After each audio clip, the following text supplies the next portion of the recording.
มีสัญญาณไหมคะ ไม่มีครับติดต่อไม่ได้ครับ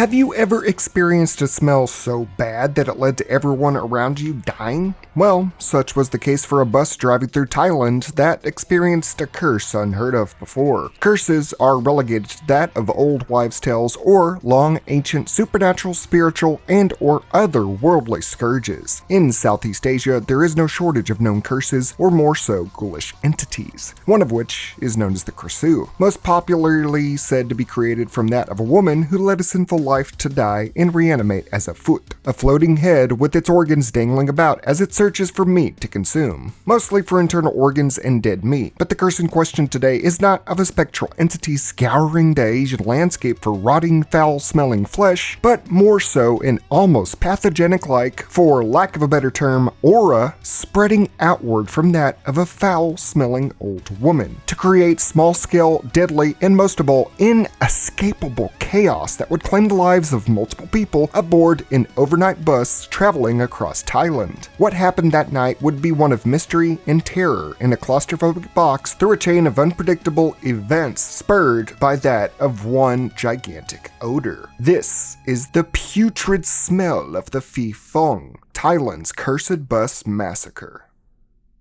It was a normal night for Nick, a Westerner traveling through Thailand, casually listening to ghost stories on his phone. After reimbursing a young girl for bumping into her and making her drop her chips, he notes droplets of blood going across the floor. The podcast he is listening to discusses a ghost sighting where the spirit intentionally made the interviewee catch her scent, as a conspicuous way to lure them in for unknown reasons. At the same time, Nick notes the droplets of blood, almost as if the podcast was warning him and foreshadowing the events to come. A group of young adults make their way into the bus station as everyone else is seated awaiting their transport. Everyone there is visibly disgusted, not at the youth hanging out and stuff, but people are gagging, pinching their noses, eyes watering. There was a rancid, god-awful smell filling the room, as if some animal died and had long been rotting away under the floor. Nick was near the source of the fragrance, but when he went to look, a young boy deflected the white man's gaze from his own grandmother. The group of young adults points to the elderly woman as the eldest of the group, named Gift, asks the elder if she is carrying fermented fish with her, trying to figure out what is causing that stench. Being straightforward with her since they are going to be on a long bus ride together, possibly with her, and such a stench would be too much to bear in an even more enclosed space for hours on end, especially if it ended up stinking up their clothes and luggage.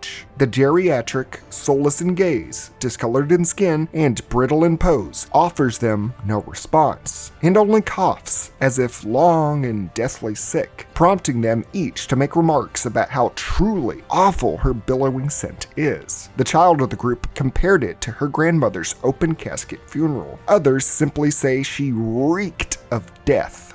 Death was indeed in the air. Animals in nature like the bola spider use particular aromas like that of a female pheromone to attract moths to their web.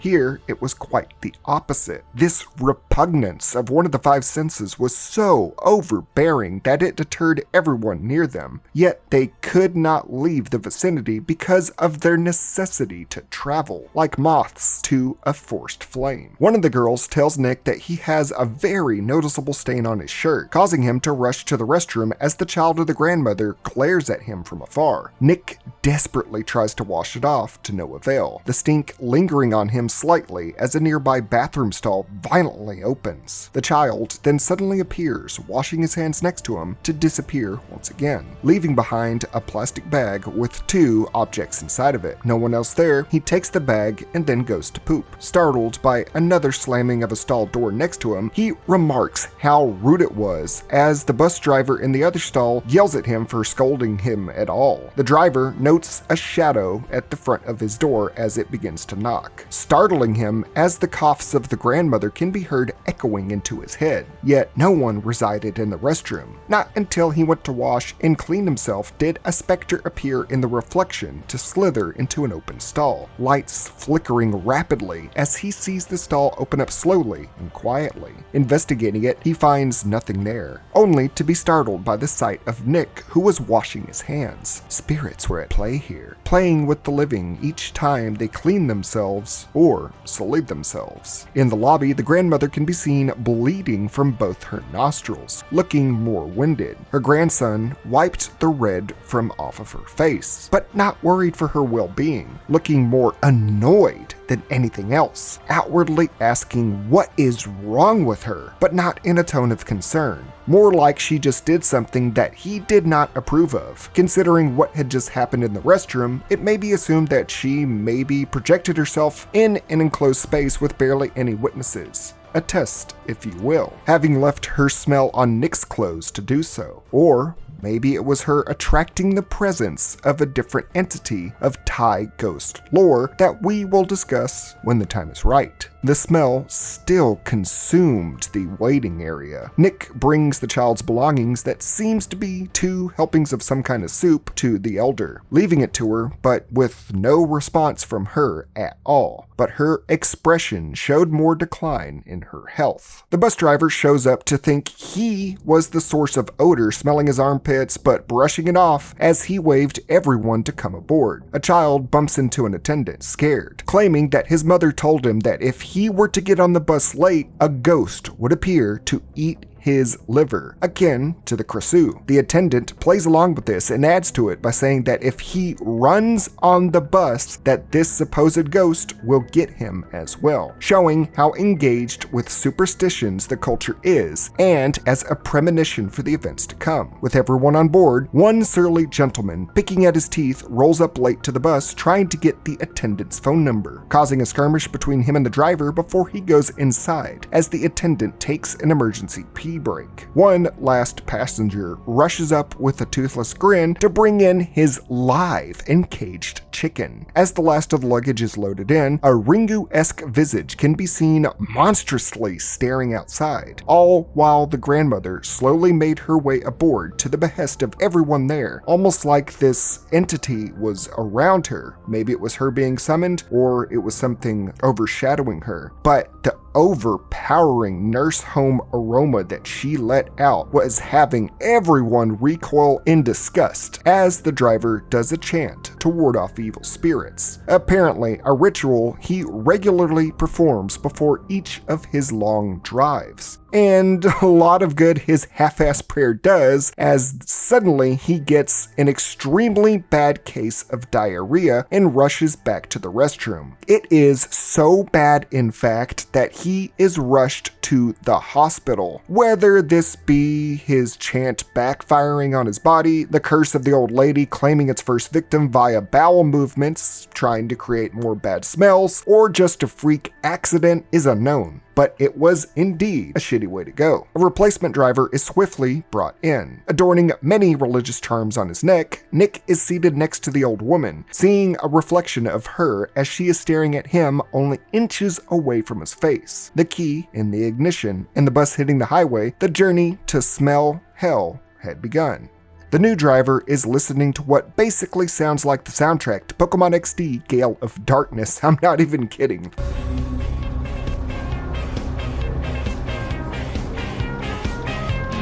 Nick is reluctantly having to sit next to the bottomless pit of odors that is the old woman when he dozes off, reawakening to see that the entire bus is suddenly empty, devoid of life. Getting up to see where everyone went, he hears his name softly whispered in the distance. A large slamming sound booms through the bus as he goes to hide under the seats, to only find a pale woman staring right back at him, jolting him awake. The attendant informs them that they are all making a rest stop soon and then hands out snacks and drinks, offering both free to the grandmother who had been coughing the entire ride, saying that she probably needed some water and food to help how she is feeling. Her persistence would only be met with a zombie-like glare straight into her soul, so the attendant would skip her as we hear a simple exchange of words from other people in the bus revealing something revealing. Passengers were asking why a frail old woman like her was riding the bus alone.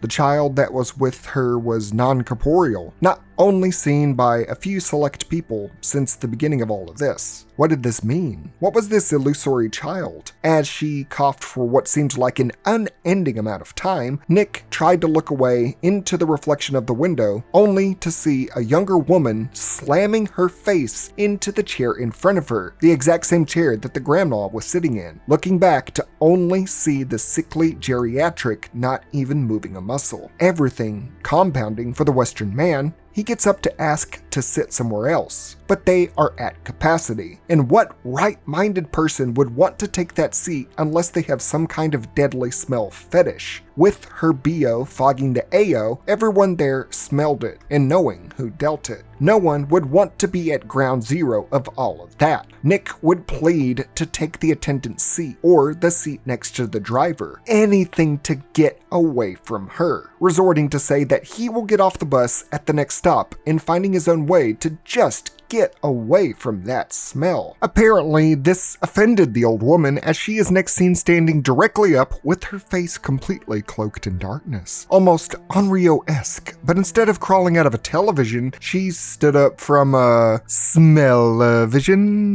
Okay, I tried. My jokes stink, okay? But suddenly, everyone in the bus starts yelling and dogpiling her to sit back down. Their pent-up hate towards her stank manifested into her choking the attendant. Being too much to handle, the old woman coughs up a puddle of blood during this skirmish before she keels over onto the floor. Desperate to help another in need, Nick asks if anyone there knows CPR, but everyone there looks at him like, yo, I ain't sticking my lips on that or putting my hands on that. What if she got some sour fish milk on them titties? A nurse aide rushes over to check her pulse and sees that she has already passed away. The stench of her corpse amplifying throughout the vehicle, they are forced to make an emergency stop on the dark corridors of a country road. Barely able to handle her aroma, they drape a blanket over her dead body, her face already showing horrific signs of necrosis. When the nurse's aide prepares to do a prayer for her, suddenly the elder's visage appears right before her face right in hers, echoing an ethereal sound and speaking to her directly where only she could hear and see her. The old spirit telling the young woman to keep her prayers to herself.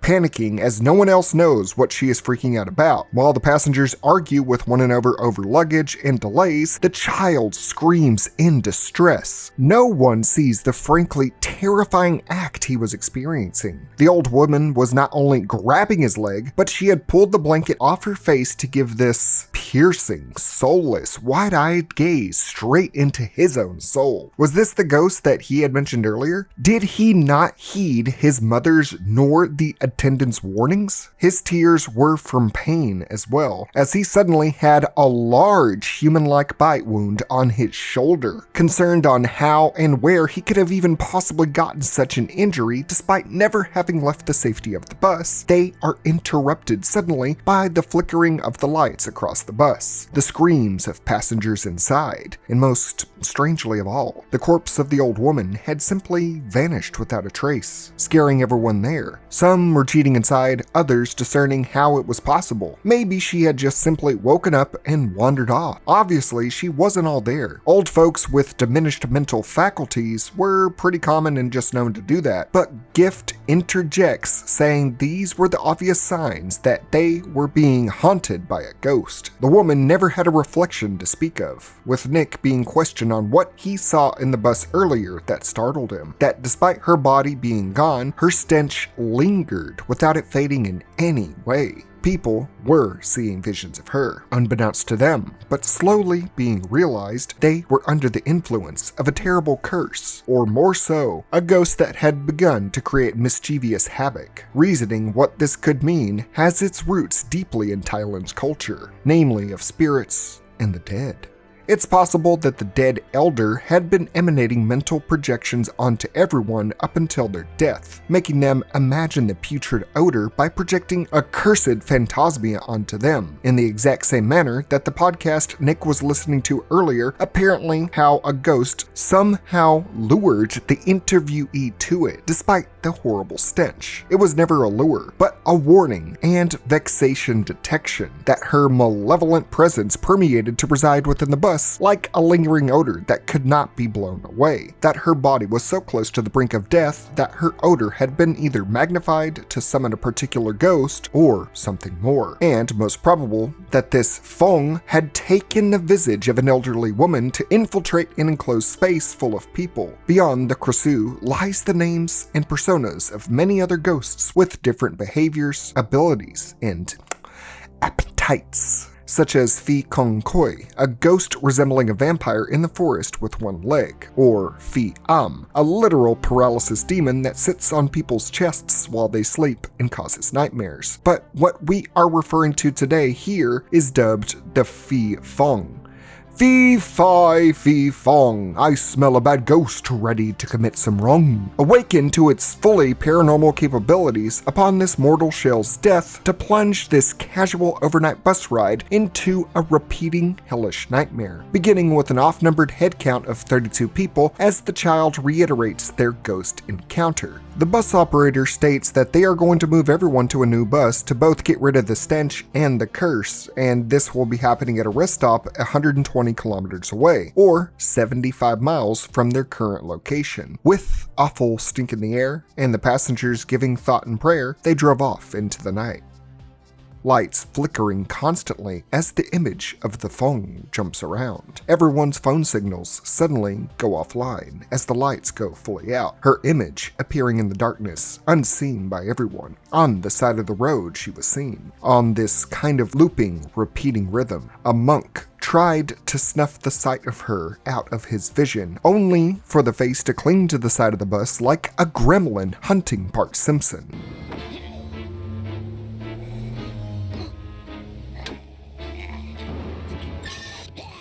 He panics, understandably, and it has the debate of the ghost continue throughout the bus, with the pervy old man screaming at everyone to just go back to sleep, that they are all obviously just going crazy from the stink, and if the notion of a specter is indeed true, he'll just bash its head in with a hammer. You know what? I'm pretty sure fighting types cannot touch ghost types. I don't think that is how the Pokemon ability Scrappy works, but hey, if you're gonna try to hit a ghost with a hammer, go for it, man. The attendant then notes having a large bruise around her neck, causing a lot of pain when the immediate sound of banging at the lavatory doors can be heard from the back of the bus. A woman's coughing in the bathroom going off and on like the lighting of the bus. Everyone, too scared to check it out or do anything about these sounds, elects Nick to go look. It's because everyone thinks this all started because he asked to be seated away from the now dead woman. There is a few minutes of silent buildup as he slowly walks towards the restroom while everyone there just gawks at him. He slowly opens the unoccupied bathroom to find nothing except a jump scare of a woman's scream from the other side of the bus. Was the ghost being seen again? Did it manifest and come to finish off the attendant? No, it was one of the teen's ringtones. What kind of twisted edgelord would have a girl screaming as his ringtone? That fake out aside, Nick stares at the toilet and just says it was just the wind. This dude turned into a Skyrim NPC. I guess it was just my imagination. The ghost didn't like that call, so she sacks the American into the other restroom. The girl came in screaming. Maybe she was taking an invisible shit in between haunting them, and having him stare just at the toilet probably had this Fifong believing she accidentally made herself visible and this guy was peeping on her taking a dookie. Embarrassed to all high hell, she launches him to the other unoccupied restroom. Not hurt, he just walks out startled, with every passenger looking around like chickens bobbing their heads left to right. While everyone chooses not to look in the direction of what just happened, this woman sees the silhouette of a Fong. She goes to do the fandango and rushes the opposite direction with a look of intense fear. Instead of turning around to look at what she is running away from, every person there just goes, "Oh my god, what's she doing? Why's she walking backwards?" The bus only go forward, not backward. An older gentleman gets the sense to look ahead and panics. Literally, the way he looks and just says nothing, but it leads to a big panic, reminds me of that one dude in Lost World Jurassic Park, where that Mexican guy just freaked out when the T-Rex showed up.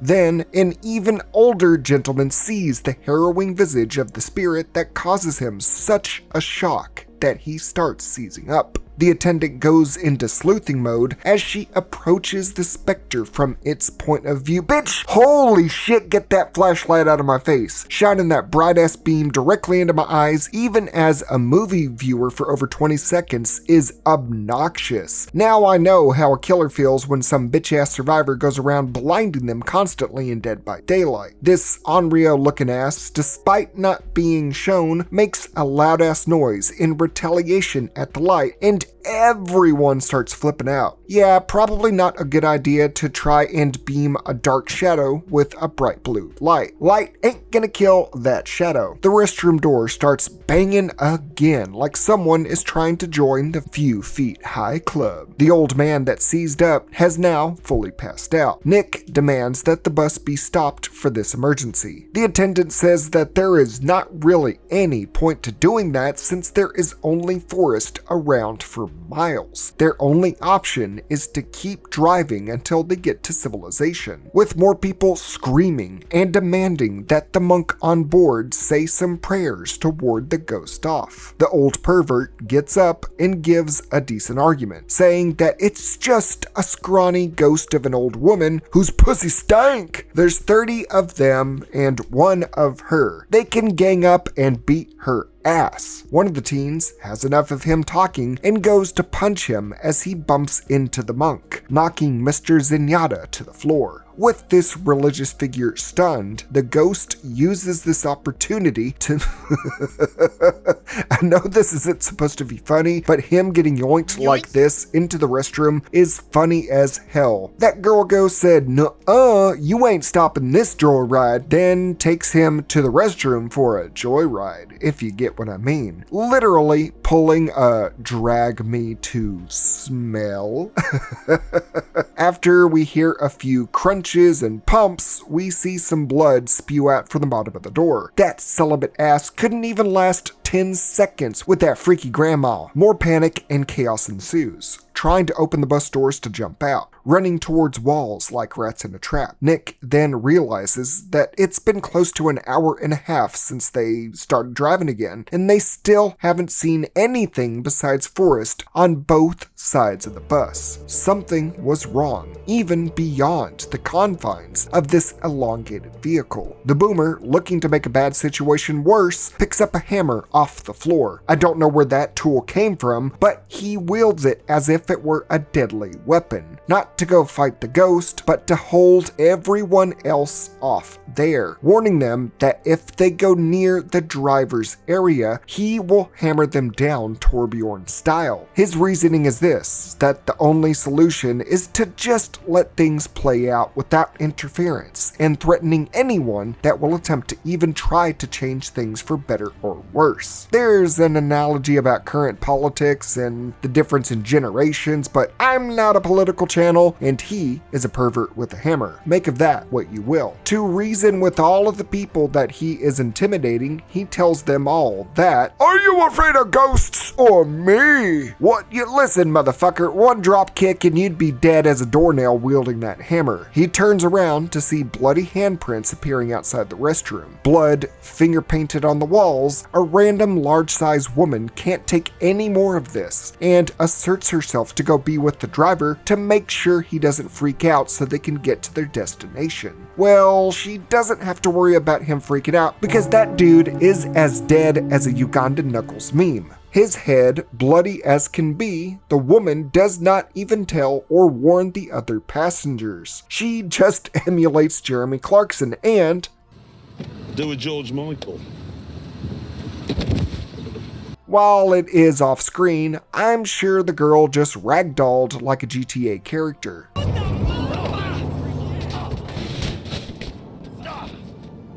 Another woman tries to go in and gets her head stuck in the door, wedged by the jagged and pitch black hand of the Phi Phong. The passengers try desperately to pull her out, only for the sound of her neck snapping to free her, to be yet another victim dead on the floor. Pervy Joe Armstrong here is tired of the constant yelling from every single person there and comes to the rescue. As he starts smashing the husband of the dead woman's head in, no one is even stopping him whatsoever. He is sitting there just, and everyone else is like, oh my god, oh my god, oh my god. No one's trying to stop him. And even worse, the dude with the woman screaming ringtone even looks like he is enjoying the sight of this. Like, look at that fuckboy smile. Jesus, dude, someone go view his search history. The perv drags the husband's corpse to the back of the bus as a warning to everyone else. Gift says they have to do something about the crazy bastard, but the majority chooses to ignore that and even think to shut her up instead. After more bathroom banging sounds can be heard throughout the bus, the perv makes a loud offer to the spirit that he made a dead body for her to eat. So as long as she gets to have a dinner, she has to let him go. It's only fair. You know what? I'm getting mad flashbacks of that crappy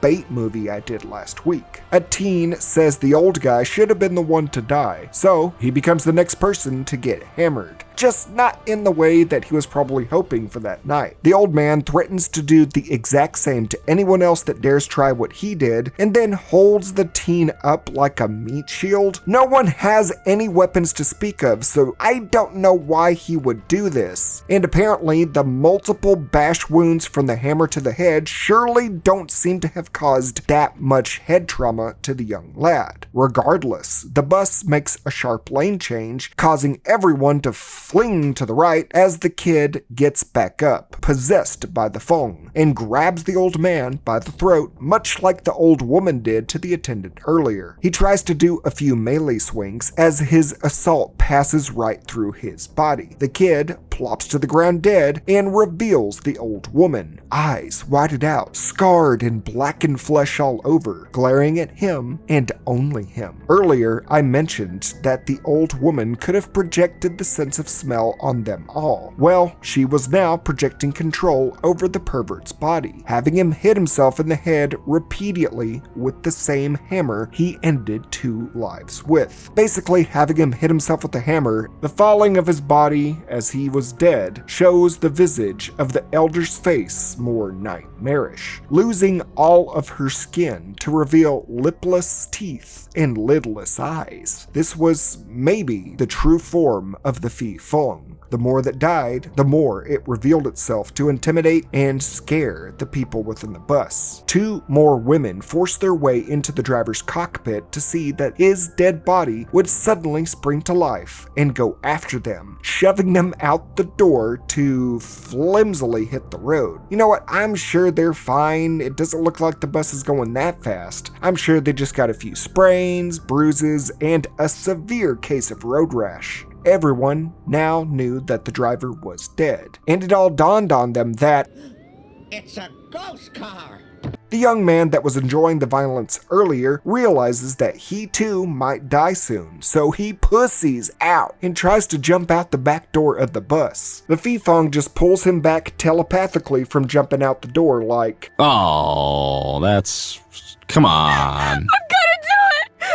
I'm gonna kill myself! And he jumps anyway, and I guess he died since we can hear the sound of something snapping. And it's here that the old perv's chicken then makes a foul appearance, creating a pecking order as the passengers flock more and more away from it, acting like this poultry was a new form of the Phi Phong messing with them. They were all acting chicken of it. Oh, never mind. I was so focused on making bird-related puns, I thought it was going to be something stupid like the Fong was going to burst out of the chicken or something. But the Fong appears before them, holding the chicken with its neck snapped at a right angle. That chicken is not looking so acute now. Continuing her traumatizing chicken nugget meal behind them with the bird's feather in her teeth. Cluttering like tuna in a can, they can only constantly cram themselves into corners. The young girl, Maui,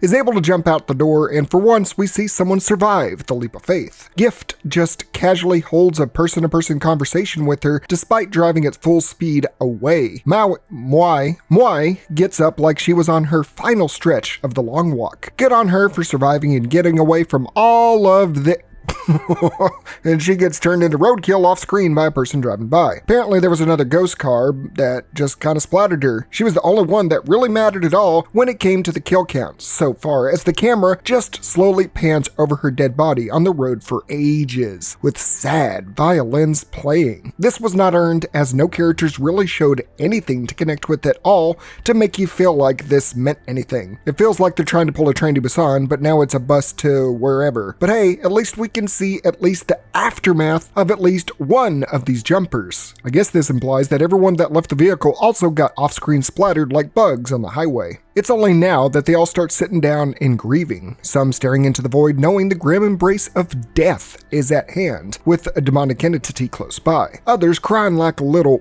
bitches and saying they don't want to die over and over and over and over again. Others just kind of vibing. We get all walks of life here. Good thing that the Fifong has been screwing with them this whole time, giving them this respite to breathe. How considerate and American to give them a halftime show. Speaking of Americans, Nick, the only person who looks out the window apparently, sees that the bus is passing by what looks like a grave or monuments, and then seeing the dead monk from earlier walking amongst the memorial stones. This illusion is followed by the space of the bus, make no sound, making no sound, deafened by the ghost's magic as only a ringing permeated throughout the air. Nick would get up only to be face to face with the bloody Fong. Almost said thong, but the Fong, looking particularly like Dead by Daylight's depiction of the Krisu from the neck up as it pins him to the floor. It would then proceed to vomit copious amounts of blood on him, like the plague from Dead by Daylight. I guess it was either the corrupt purge incapping him or the shock of getting a literal bloodbath that causes him to pass out, awakening not long later to get up to begin wildly trying to pry the front door open. Everyone else apparently spectated the Fong's reverse time of the month and did nothing. But hey, at least they can watch someone do something about their situation now that he is awake. Nick takes the wheel. However, Jesus was apparently busy as we see the Onryo suddenly get slapped onto the windshield. The shock caused him to crash the bus off screen. Hard to tell if that's his blood or the old woman's, but he wakes up for the second time and chooses to arm himself with the flashlight. Yeah, this really feels like DBD. He goes out into the woods alone, and for a long while it's just him flashing that bright ass light around the woods like he's emulating the Blair Witch Project. The music goes up and down trying to draw suspense, but it's just this roller coaster of nothing. Build up and let downs. A young man appears from the darkness just for him to pop out of existence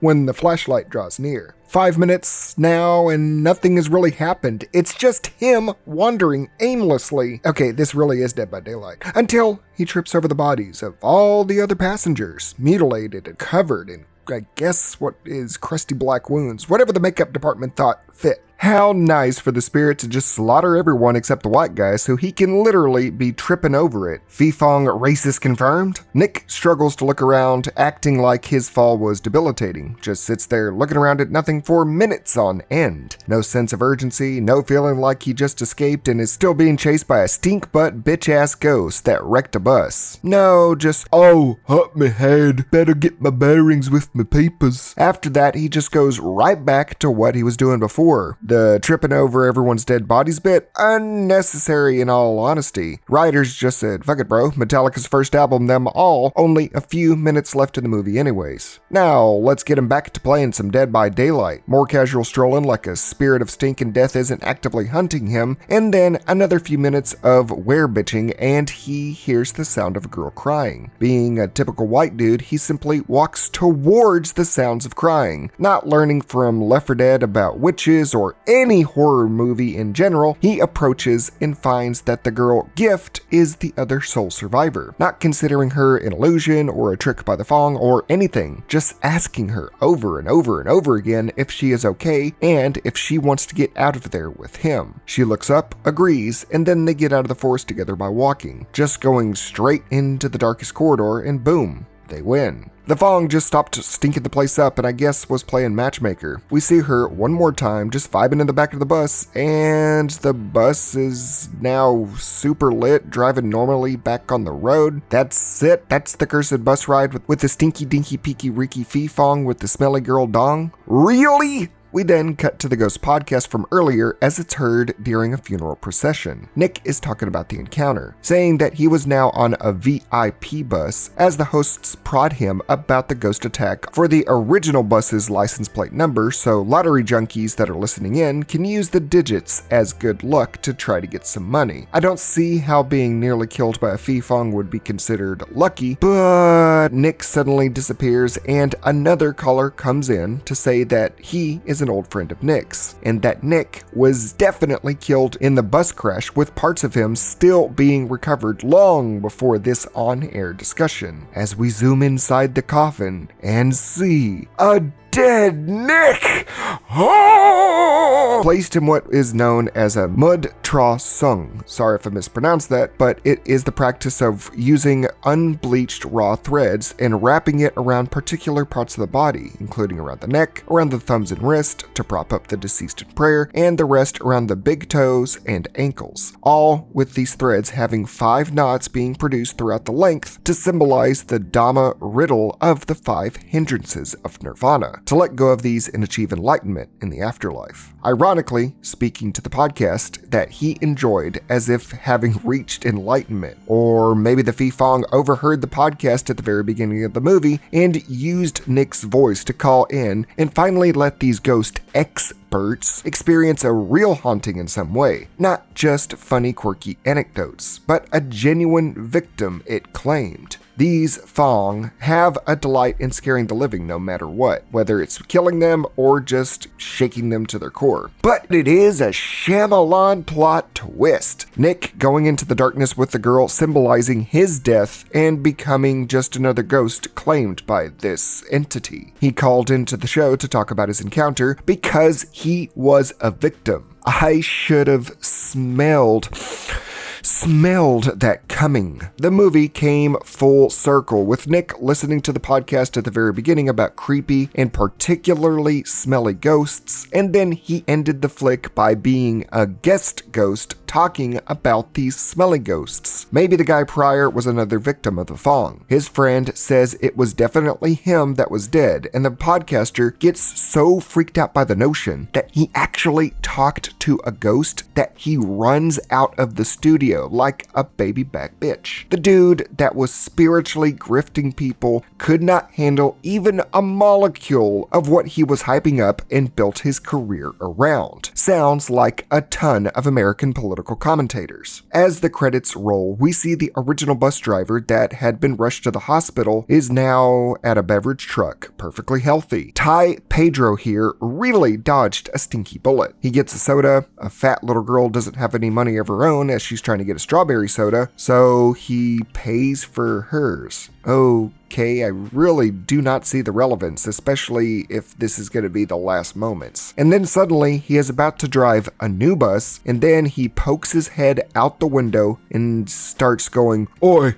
oi, oi, with his peepers bulging out. What the hell is he freaking out about? I have no goddamn clue. It feels like they cut a scene out to give context to whatever post-credits scene this ending was. I guess the broke little girl was another Fong that smelled the Fifong stench on him and was wanting him to pay for his his sins. I don't know how to interpret this. It was so random, and it just ends on him freaking out at seeing something. But wait, no, there's one more thing before it all ends. As the credits start coming, a music bit by what looks like Thai baby metal starts playing. Yeah, that doesn't help, but you know what? I'm done. This movie, it was fun in a way that you just laugh at lull random moments, but man, nothing leads anywhere. It had creepy events and tried to be funny, but everything was so darkly lit, shoddily edited, characters felt shallow or underdeveloped, and the emphasis on odor, while integral to the plot, really just made me wish they had that smell-o-vision that the Rugrats Go Wild movie used back in 2003.